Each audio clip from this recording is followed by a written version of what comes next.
Alors, j'ai posé quelques petites questions de perspicacité politique, pour commencer. Par exemple, la question des premiers de cordée qu'utilise Macron, comment tu la comprends? Est-ce qu'elle fait sens? Est-ce qu'elle ne fait pas sens? Et Ben, est-ce que la politique qu'il a actuellement, elle va dans le même sens que celle-là? les premiers de cordée, c'est ceux qui tirent l'économie vers le haut. C'est les gens qui sont investisseurs, mais à une échelle importante, et si on les taxe trop ou si on les empêche pas de gagner Hmm. assez d'argent, vont fuir le pays et vont plus investir ici. Donc c'est ceux-là les premiers de cordée. Et grâce à eux, d'après ce que dit Macron et son groupe là, ces gens-là tirent les autres vers le haut. Voilà. Oui. Ils les font s'élever, ils donnent du travail aux autres. Donc pour les garder, on leur fait des fleurs fiscales. Oui. Voilà. Mais ceux qui ne sont pas les premiers de cordée, Ouais. est-ce qu'on peut leur accorder des avantages? Ah bah, si on accorde des avantages à tout le monde comme ça, il faudra bien que quelqu'un paye les frais de la dette et puis tous les autres frais. Donc les premiers de cordée, ça ne coûte pas si cher que ça. Non, mais les premiers de cordée, donc on leur fait des fleurs pour qu'ils puissent Non, mais je veux dire, au niveau du rester. coût, du coût. Ouais. Bah, ça, Tu donnes 1 million. donc si ces premiers de cordée étaient taxés selon une certaine justice par rapport à l'ensemble de la société française, euh, la dette qui a été cumulée depuis des années là, euh, pourrait plus vite se rembourser, au moins essayer de la réduire, c'est ça. Mais pour créer de la richesse, ils font des fleurs à certaines personnes, ils sont contraints de faire ça maintenant parce que sinon, vu la mondialisation et le déplacement des biens et des personnes, ils partent ailleurs. Donc le pays il reste sans personnes pour investir à l'intérieur et ça crée encore plus de problèmes d'après eux. Non, mais si je pose la question, c'est pas pour dire des choses pareilles, c'est pour aller beaucoup plus loin dans la réflexion. Pourquoi une politique qui s'adresse à une grande population est ingérable? Parce qu'il prend une cordée, on peut dire que c'est combien? C'est 100, 200, 300 personnes. Ouais, ouais, c'est ça, c'est des familles, enfin peut-être Bon, plus, mais des gens non, qui mais je veux sont. dire que ça dépasse pas 500 personnes. Donc 500 personnes, tu leur donnes même combien tu leur donnes? On leur donne surtout, on leur dit pas, on les taxe pas trop, c'est ça, c'est surtout ça. Si on les taxait, ces Non, mais gens-là, alors, ils ont des grandes fortunes, donc ils pourraient contribuer beaucoup plus à la dette et à nos besoins. Mais s'ils font ça, ils partent. Déjà, d'ailleurs, certains ne sont pas tous là, il y en a, ils sont en Belgique déjà, et ils travaillent en France, bon, ils ne sont pas tous sur le territoire. Donc voilà, c'est ça le problème. on se calme, on se calme. Évitons les évidences ou les pseudo-évidences. Bon. La raison pour laquelle Macron a choisi cette formule, c'est pas du tout ça. C'est parce que euh, une incitation au niveau, alors par exemple le fait de faire des avantages à des millions de personnes inconnues, une catégorie comme ça, 5 millions, 10 millions de personnes, est-ce que c'est gérable économiquement et politiquement? Ils sont- Imagine que tu donnes 5 000 euros Ouais, à 3 millions de personnes. ouais. Ça fait 3 milliards. Ça fait 15 milliards. C'est-à-dire que dès qu'on travaille sur des grands nombres, ça crée des situations ingérables sur le plan économique. Et en Ouais. plus, sans résultat probable. Parce que sur le plan économique, comme vous le dites, bon, les repreneurs de cordée, on peut imaginer que s'ils ont plus d'argent ou moins de difficultés, ils vont faire quelque chose, puis qu'ils soient eux-mêmes en position. Mais les gens, le type moyen lambda, qu'est-ce que ça va changer pour l'économie que de lui donner un peu plus d'argent? Ben, les premiers de cordée, en étant moins taxés, normalement, ils restent là et puis ils investissent plus ici, donc ils créent de l'emploi. Enfin, l'objectif de créer de l'emploi, donc de créer de l'emploi pour les plus autres. Donc c'est pour ça qu'ils les tirent vers le haut. Enfin, Non, eux, les premiers vous n'avez pas compris ce que j'ai dit. Compris pourquoi ça n'a pas de sens de donner de l'argent à ceux qui sont en bas de l'échelle. Oui, parce ils vont s'en servir pour vivre. Ça va être juste de l'argent, ça va être comme un crédit à la consommation pour eux. Ils vont pas, Et en plus, ça va coûter cher, ouais. Ça va coûter très Mais cher. bon, et ça peut aussi relancer un peu ça leur donne du pouvoir d'achat, donc ils vont acheter des Oui, choses. oui, oui, c'est ça. Mais est-ce qu'ils achèteront des choses françaises? Voilà, et bravo. C'est pas sûr. Bon, voilà.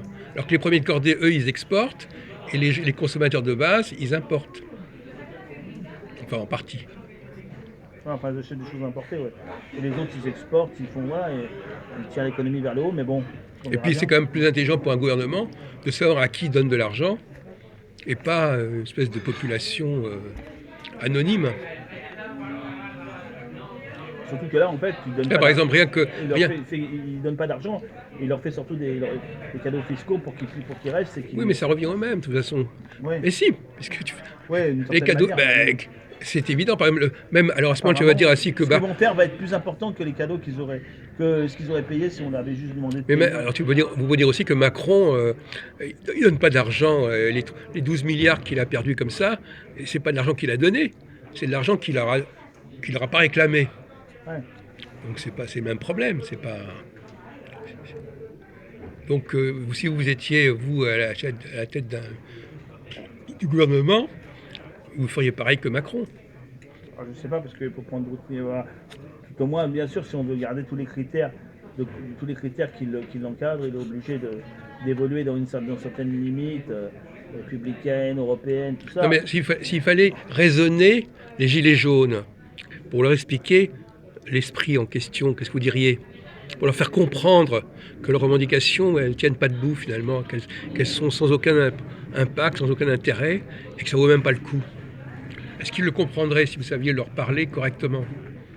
Ouais, il faudrait leur dire que la dette est tellement importante que même si on leur donnait ce qu'ils veulent d'une manière, enfin comme ils le veulent, ça, pour autant leur vie ne serait pas mieux.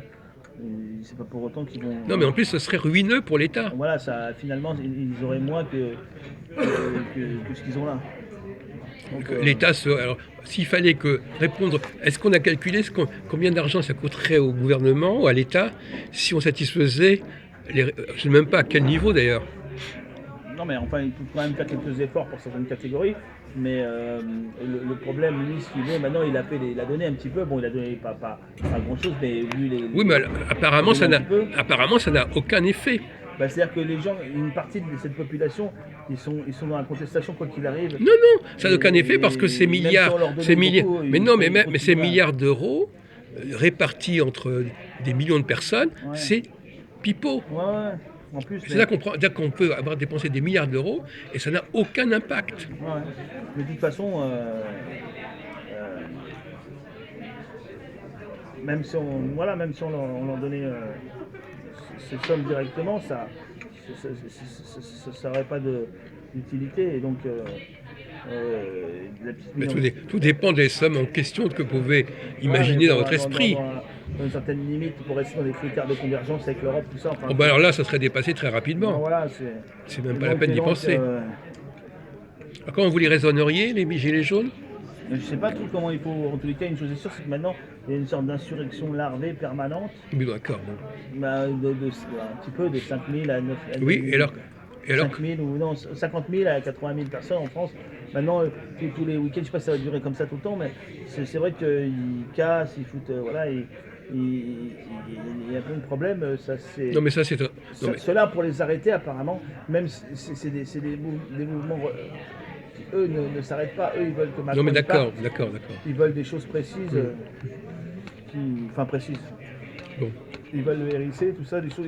Donc apparemment, pour les arrêter, je ne sais pas trop comment ils vont faire. Peut-être qu'ils vont attendre que ça s'essouffle, ou peut-être qu'ils vont réprimer encore, ou je sais pas. Donc peut-être qu'ils vont laisser faire. Et pendant plusieurs semaines, ça va être comme ça, une sorte d'insurrection larvée tous les week-ends pendant, je sais pas, peut-être une trentaine de semaines, peut-être la moitié, presque plus de la moitié d'un an, je sais pas. Je sais pas combien de temps ça peut durer comme ça, parce que peut-être ce qu'ils devraient faire à un moment, c'est faire s'ils les attrapent, les faire chier au niveau faire des nouvelles règles, ils ne pourront plus bosser, ou on va leur couper le RSA, des trucs comme ça. S'ils font ça, là, ça peut peut-être les calmer. Parce qu'en fait, tous ces gens-là, si on leur coupe les vivres, c'est comme des enfants qui gueulent après des parents, et si les parents ne les nourrissent pas, ils ne bouffent plus. Hein. Donc c'est la réalité. Ils n'ont pas les capacités Le problème, c'est qu'ils ne sont pas identifiés, ces gens-là. Si, je dois bien réussir à les Non, identifier. non, ils ne sont pas identifiés. Il y a une partie, On en a identifié peut-être c'est toute la classe moyenne basse, assez pauvre, mais qui travaille et tout, ceux-là. Ah, ceux-là, ils sont tous solidaires. Ils sont tous solidaires. Ceux-là, mais ceux-là, ils cassent pas, ceux-là, ils sont gentils. Non, mais alors, comment voulez-vous prendre des sanctions contre eux? Non, mais eux, ils sont C'est une masse invisible. Ils sont plus ou moins calmés. On leur a donné déjà des choses. Ils peuvent essayer de leur donner un peu plus à eux, à ceux qui sont vraiment sous le seuil de pauvreté, mais tous ceux qui sont d'extrême gauche, d'extrême droite, ou casseurs de cité là, qui viennent voler, tout ça, ceux-là, il faut la répression. Ils vont pas, hein. Et la répression aussi sociale sur leur RSA, sur leur truc, parce que la plupart, ils branlent rien. Vous parlez des gens qui sont arrêtés, carrément. Voilà, qui sont arrêtés en train de casser, qui sont D'accord. arrêtés en train Non, de mais d'accord, mais ça, c'est un problème tout à fait périphérique. en train de frapper la police, ou ça Oui. battre avec la police, je sais pas, de casser des magasins, d'empêcher le commerce, de bloquer aussi le commerce. Il y a plein de petits commerçants qui mettent des gens au chômage là. S'il veut arrêter ça, voilà. Mais apparemment, il a tellement méprisé le peuple que maintenant, celui aussi, enfin, les gens d'En Marche, ils sont très méprisants avec le peuple. Et par rapport aux autres, ils n'arrivent pas à parler d'une manière apaisante. On dirait qu'ils ont toujours un petit mot âcre. Non, mais attendez, on en a parlé déjà. Le mépris, c'est quelque chose de tout à fait normal. Un groupe, pourquoi voudriez-vous que les gens d'en bas méprisent? Il ne voit pas avant les autres méprisaient peut-être, mais ils le faisaient moins apparaître, les autres partis, les socialistes et la droite. Mais regardez, l'autre jour, j'ai étudié les commentaires sur la prestation qu'il a faite à Rouen. Alors, il les a pas méprisés, mais il était tellement brillant que ils se sont sentis humiliés, à la limite. C'est-à-dire que n'importe quelle manifestation de supériorité objective est humiliant. Alors, on peut aller très loin dans Là, ce il genre. parle avec tous les maires, pour essayer que les maires, après, ils fassent le relais pour essayer de calmer tout au moins dans les provinces. Mais on va voir comment ça tourne. Hein. Non, mais l'histoire du mépris, ça me paraît délirant. Apparemment, il y a une chose comme ça, de la manière où ils ont parlé maintenant, ils ont ça, les médias, les gens ressentent ça plus que... C'est des mots d'ordre, ça, c'est même pas... Ils sentent ça plus qu'avec les autres hommes politiques. Surtout que même Hollande, on a rajouté. Quand ils ont dit c'est le président des riches, il a dit c'est le président des très riches. Il a rajouté Hollande, Ah oui. Hollande lui chie dans les bottes aussi. Ah oui. Bon, on va changer de sujet.